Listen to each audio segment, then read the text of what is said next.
Right.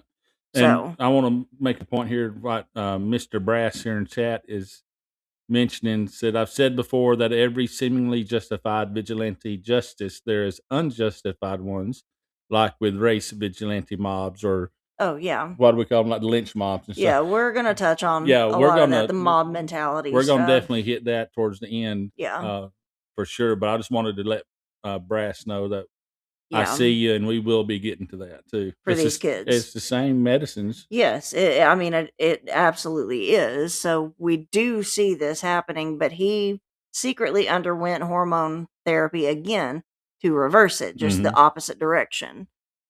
Um, Now Grabowski held one in the Lubeck District Court on the third day of proceedings, March 6th. Marianne, the mother, she was seated in the public gallery, like people can come to like watch court proceedings. Yeah. From a 22 caliber Beretta pistol that she smuggled into the courtroom. 7 of those 8 shots struck him in the back, damaging obviously vital organs, including. Yeah, Brass says at least her and her daughter are reunited now, and that is true. Yeah, I That's mean good.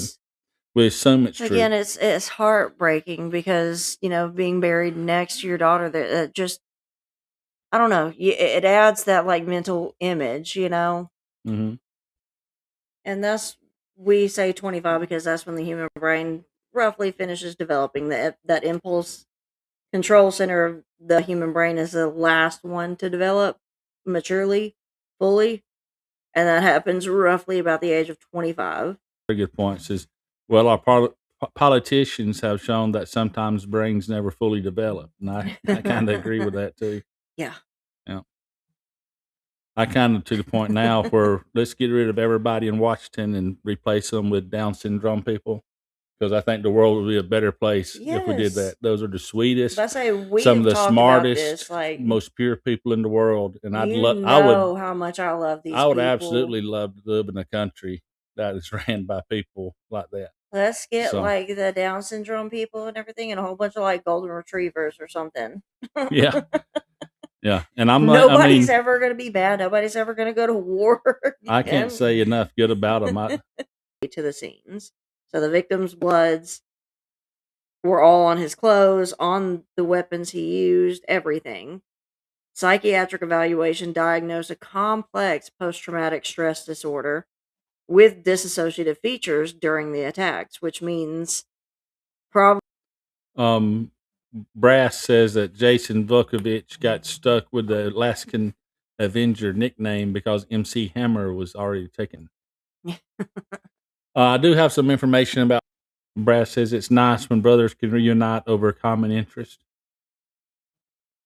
I mean, the brother kind of going into security and everything. It's just you kind of see that he was abused too, but you see it now manifesting as an adult in a different way. Yeah, Definitely a more healthy way. I would say. yeah. I don't want to keep just rambling on, so let's look at the other side of vigilantism, The mob the mentality mob when stuff like mentality. that gets Because going. here he said, go back to what Brass had put before. Said I said before that for every seemingly justified vigilante justice, there is unjustified ones, especially like with race vigilante mobs, which I would be said, the lynching and mobs. I was about to say we saw all that, especially down here in the South. I Mm-hmm. mean, before our time, but absolutely that stuff would happen. Yep. The one he speaks of by name is the Emmett Till case, Oh yeah, where that boy was 14, I believe, wasn't he? I think so. And I'll look up real quick.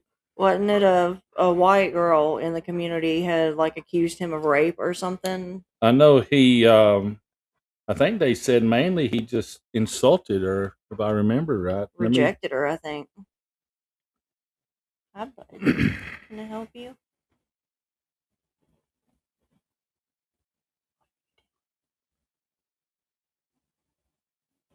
Emmett Till from the FBI. The summer of 1955, 14-year-old African American Emmett Till had gone on vacation from Chicago to visit family in Money, Mississippi. He was shopping at a store owned by Roy and Carolyn Bryant, and someone said he possibly whistled at Miss Bryant, a white That's what it woman. was, yeah.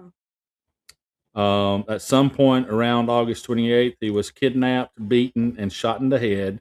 Had large metal fan tied to his neck with barbed wire and was thrown into the Tallahatchie River. His body was soon recovered and an investigation was opened. It took fewer than 4 weeks for the case to go to trial. Roy Bryant and his half brother J.W. Milam were accused of the murder, and an all white, all male jury acquitted both of them. Shocker. Yeah. But it being, the mob mentality and how I say the racial tensions, especially those years. Mhm. I think there's so many different schools of thought, with all the different denominations. So, Mr. Brass says, I thought the sentencing of the two was fair as it communicated vigilantism is wrong, but also was fair to the trauma that they felt. And I think that is, when their sentencing come into, yeah, they they factor brought in that that trauma into it. I for think that's why sure. it justifies their sentencing. Yeah. So yeah, I mean, I don't mind that they got. I'm not going to say got away with it, but that they didn't do any jail time. I agree with that, Yeah. especially for what was going on in the state of mind they were in.